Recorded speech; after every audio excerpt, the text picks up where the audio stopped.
that's just fantasy, but this is fantasy right here. You see the title. The Sports Pod, we're doing our favorite and least favorite picks based on the value in each round of the fantasy draft here. And while Max would love to talk, I'm starting for us here, and I'm starting in the first round. And my favorite pick of the first round is going to be Tyreek Hill. On average, he's going at the 107, and I just think he's such a consistent option, and I personally have him as my wide receiver 2 in fantasy. I like him a little bit better than Jamar Chase and Cooper Kupp. I just think that there's a little bit more balls in the air for them there. Cooper Kupp, both with his health and Stafford's health, and Jamar Chase with T. Higgins and Tyler Boyd and all the other offensive weapons. I mean, as long as Tua stays healthy, Tyreek Hill will get a ton of targets in that offense, and I think he's just going to be such a consistent pick to do well. I'm actually going to have to agree with Sam on this one. Tyreek Hill is such a good player that if Tua stays healthy, like Sam says, he is going to be easily a top 3 wide receiver in this league. And being an average draft position of 7 on here, that's a really good pick. And being next to Waddle might be a concern for some people, but I believe that Waddle actually makes Tyreek Hill open up a little bit. And we all know that Tyreek Hill, when he gets receptions, it's a lot of yards. So it will be really helping your fantasy. Moving on to your worst. Okay, and yeah, for my worst value, going at the 104 on average right now is Austin Eckler. As the running back too, I just really don't like him there. A lot of his value in previous years, especially last year, has been from just being the guy in the offense. While the offense isn't going to be worse, they have hopefully Mike Williams, Keenan Allen, and Quentin Johnston for the whole year. Austin Eckler is not going to be Justin Herbert's number 1 receiver, so I just don't think Eckler is getting that same volume as in years past. While he's still going to be good, I just don't see him as the best runner. If he's not going to be getting as many passes, I don't think he's going to be, the number 4 overall pick. Well, he's not a bad running back. I would just take other guys ahead of him at where he's going. I'm also going to choose a running back for my least favorite for the ADP. It's going to be Bijan Robinson at 8.5. And honestly, I don't dislike Bijan Robinson. There's not much talent around him except for Kyle Pitts at Atlanta. However, I do believe that a lot of running backs do struggle in the beginning of their careers. Like Breece Hall, he got injured. And, it's just a lot of higher demand in the NFL, and I don't think Bijan Robinson got that at Texas. So I believe that it just might be a little bit of a struggle bus for him and just not enough fantasy points for everyone here. Very fair. Bijan is a real risky pick as a rookie. We don't know what's going to happen for him. But for the second round, I have yet again another real safe pick. Lizzo, watch out, because it's Nick Chubby. Okay. Some people are going to love that joke, Some people aren't going to like it. But anyway, Nick Chubb this season without Kareem Hunt there and with Deshaun Watson for the whole season, who should be a better quarterback than we've seen in years past. The Sports Pod does not condone Deshaun Watson's actions, but as we know, he's going to be helpful for Nick Chubb and that offense, having a better quarterback, less stacked boxes, and with no Kareem Hunt. I mean, he's going at 16.4 on average for picks on Sleeper. I see Nick Chubb as having a real good chance to be the number 1 running back this year, so that's why Chubb, number 1. I would love to agree with Sam here, and I actually am, and I'll throw another one out later. But Nick Chubb is always such a consistent running back, especially now having Kareem Hunt out of the table. He'll be getting even more reps. And honestly, he does a pretty good job of staying healthy most of the time, so he's a pretty safe pick. So consistent. For sure, and he will be getting a lot of rushes, especially when Deshaun Watson actually fails this year, to my prediction. But anyway, another one I will throw out there is Jalen Hurts. I think he's got a really good ADP value for this one. Having Josh Allen in front of him actually surprises me a little bit. I think Jalen Hurts has all the weapons around him this year to actually make this stuff work, and that's my second one.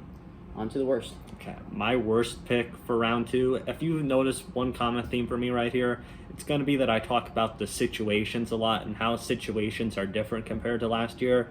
One guy whose situation is a lot worse this year is Devontae Adams.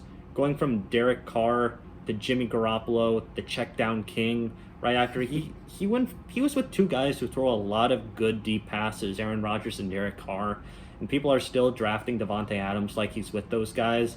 Going at, on average, about pick 15 on Sleeper, he's just not having value right there. If he's going in front of guys like Amon-Ra and Garrett Wilson, guys who are unquestioned alphas in better offenses than the Raiders. I just don't understand that.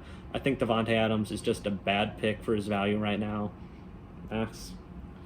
I think, Sam, you bring up a lot of good values there, but I will defer to Amon-Ra St. Brown. Honestly, I like the guy. I think he's a pretty good wide receiver. Again, I just don't like him at his value. At 18, it's pushing it a little bit for me. I think that Jared Goff is a very solid quarterback, but I believe more in the rushing game this year for Detroit, so I'm not going to agree with an 18 pick for Amon-Ra. I think there's a lot better picks in there. I saw A.J. Brown and some others, and even picking a QB in that round isn't a bad one, so I would say that's probably the worst one you can pick. Okay. Finally, going into round 3 here, I've got a guy, there might be a little bit of loyalty that he helped me win a fantasy league last year, Ramondre Stevenson. I was really big on him last year, and I picked him up in multiple leagues, and he paid off for me. Damian Harris is gone now from New England. Ramondre took over the job in the middle of the year. Getting him in round 3, I think Ramondre is very legitimately a top 10, borderline top 5 fantasy running back. He is unquestioned right there as the starter. I know they have brought in Zeke for a visit. If they sign him, that might be a little bit worse, but, people have clowned me for hating on Zeke in the past. I'm still a Zeke hater. I would wear a shirt that says Zeke hater if you want. But anyway, Ramondre just gets a lot of rushing work, a lot of checkdowns from Mac Jones. I just see Ramondre as a really good value in the 3rd round. Sam brings up a lot of good points there, especially having a running back that gets a lot of receptions is really important in a PPR league. However, I am going to bring up someone else. I really like Chris Olave this year, especially having Derek Carr at quarterback. A lot of people don't rate Derek Carr just like Kirk Cousins, but he's actually a very solid quarterback. And just, we saw with Devontae Adams last year. I think he had over 1,700 yards-ish, somewhere around there. I think Chris Olave may even get to 1,500 yards this year, having Derek Carr under his weapons. And we even saw last night, I don't know if you watched it, but, Derek Carr was cooking for the Saints in his one drive. So I believe in Chris Olave this year. Yeah, I think there are a couple guys in round 3s whose values don't really match up with where we're going. I'm not a huge ETN guy or a Najee Harris for running backs, but I'm going to go the worst value for DK Metcalf here. You could check this, but I don't think his production last year was about the wide receiver 13, the number 32 overall. And guess what? They're adding Jackson Smith-Njigba, who's going to take a lot of targets away from DK. Hopefully Kenneth Walker should be healthy all season, which means they'll run the ball more. DK just didn't have that high of a production last year, and with the increased competition for touches, I just don't see him as a good pick here in the middle of the 3rd round. I'm going to have to agree with, you said DK, right? DK. I am totally agreeing. And it really just comes down to the fact that he is splitting between 2 other receivers. And I love Tyler Lockett, and I saw Smith-Njigba in college. He was amazing. So I'm going to have to say DK. And honestly, I just don't even like their quarterback game. I know you like Geno a lot, but it's coming to the point where I'm like, and they even have Noah Fant on the team. Yeah. And also people are trusting in Kenneth Walker. I don't know. It's just all the pieces for me. Okay. See, moving into round 4, there are some guys I like a lot more than DK in this round, like Amari Cooper, just the number 1 option, maybe even DeAndre Hopkins. Keenan Allen is just still so consistent. But my favorite pick, I'm betting that it's going to be Calvin Ridley from round 4 this year. I'm real high on him. I know I did just make a sports betting pun, but Calvin Ridley, people forget about how good he was just because he had the year off. Calvin Ridley is moving into a different offense in Jacksonville with really a budding superstar quarterback in Trevor Lawrence. He's going to be their top guy. I think there's just great value getting him in the middle of the 4th round. Calvin Ridley, my favorite pick. This is where it gets a little tougher for me. I'm still looking at the board, and I'm trying to figure out what I would say. But honestly, this might throw people off a little bit. I like T.J. Hawkinson here. Honestly, a lot of people thinking that Justin Jefferson is going to take all the throws away from Kirk Cousins. I don't believe it. Dalvin Cook's out. They're going to be even more pass-orientated than they were last year. T.J. Hawkinson is actually going to get a lot of touches, and I would argue that he's maybe even going to be better than Mark Andrews and George Kittle this year. There's always possibilities. And this guy is a touchdown king, so I believe in TJ Hawkinson this year. Okay. So here's the thing. I want to say Deebo Samuel right here, but I know Max is about to say Deebo Samuel, and he's allowed to agree with me, but I have a personal rule where I'm not allowed to agree with Max. I feel I got a little close to the mic that time. You sure but did. I'm going to take an interesting pick. Bustin' Fields. I just don't think he's going to live up to the fantasy hype right here. I believe he's the maybe fifth. Wait, no. I think he's the sixth quarterback being drafted right here. I think being drafted number 44, number 45 overall, I think his hype is getting a little high here. People are expecting him to have the exact same jump as Jalen Hurts, getting a new alpha wide receiver, being a great running quarterback. I'm not exactly sure that you can just bet on this. I feel like Justin Fields too much here. He's being drafted at his ceiling instead of his floor. His floor for this season is like quarterback 15, maybe even like probably somewhere around that, because he'll probably be rushing less. If his passing doesn't really improve that much, I'm not sure he's going to quite get there to being this borderline top 5 quarterback that he's almost being drafted as. So for that reason, I'm taking Justin Fields. It's my least favorite pick. I would honestly, if there's one pick that I've seen so far that I would disagree on, it's probably that one from Sam. But you never know. You can listen to him or not. I am actually going to go with Deebo Samuel, like you said. And for me, it's not even the player. It's just the quarterbacks he's behind. We have not seen enough of Trey Lance if he is going to start. I know they named Brock Purdy the one, right? And honestly, he had one good season. Let's not start rushing to conclusions here. I don't think he's a top 20 quarterback in the league. So this is just not even a Deebo thing, because Deebo has even the rushing ability. I just think it's the quarterbacks that's behind them. They're going to struggle to figure out their quarterback game. They might switch in between both of them, but we'll see what happens.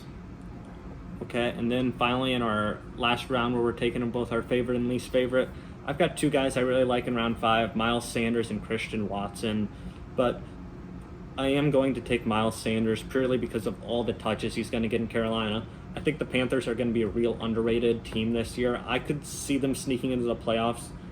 We will wait for our full playoff prediction before you get my full playoff predictions, but I think Miles Sanders is going to be really good value at where he's being drafted at right here in fantasy in the middle of the 5th round. So I like Miles. I know Sam just came off of the Justin Fields pick, and for my favorite, I got DJ Moore. I think a lot of people will forget that DJ Moore is actually I think he's top 15 in the league. Maybe you might disagree. He could be. I think he's a very solid wide receiver, and having him as your wide receiver too, which most people pick 2 wide receivers by round 5, I would think he's a very solid pick at 5th, at 52.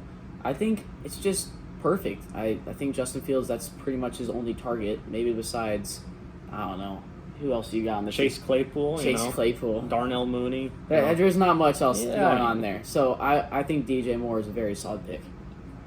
Okay, and while I'm tempted to take Kyle Pitts here, who I know Max kind of likes and has liked for the 3 years where he's done nothing, I could see Kyle Pitts improving a little bit this year, so I'm going to take Jerry Jeudy.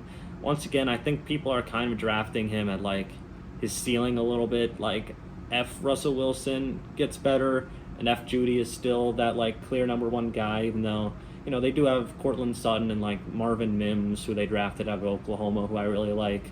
I just don't think Judy's going to really return on value for his investment here in the 5th round.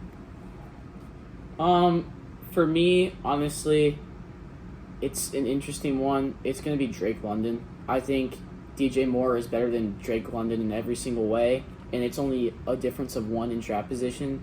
I don't believe in their quarterbacks, and honestly, I know you said I like Kyle Pitts a lot. I think he's solid, and I think he'll get targeted more than Drake London. And I think they're going to be going through Bijan Robinson a lot more this year, so Drake London's going to get even less touches, so that's my least favorite. Got any sleepers, Sam? I always have sleepers that you shouldn't be sleeping on, but I really don't know why that makes sense there, but call Max Kanye Paris the way he has beef with Drake London right there. There are a few guys that I do like, just purely almost for opportunity. I do really like Rachaad White from Tampa Bay, he looked a lot more efficient than Leonard Fournette last year in Tampa Bay. He's just getting a lot of opportunities out there. He's going to be the workhorse.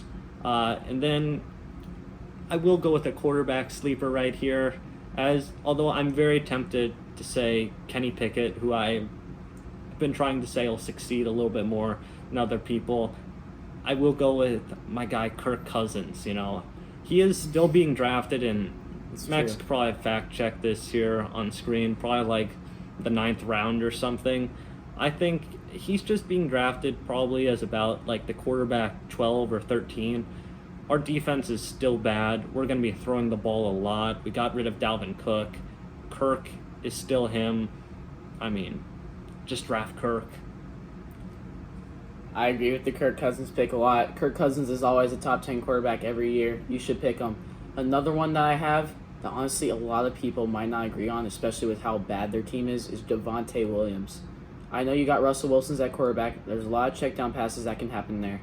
But Javonte, it just hasn't happened for him because he's been injured. I think this is the year where he's going to figure some things out and he's going to have a breakout season. What do you think about that? I mean, I really could see it happening. There is some questions that he's a little injured coming into the season, but, I have already drafted Javonte. I think that he is set for a good year. I mean, you might have to wait a couple weeks for him to truly get healthy. But finally, it's time to share 2 rookies that I really like that you can get in about the 10th, 11th round. First, Zay Flowers from Baltimore.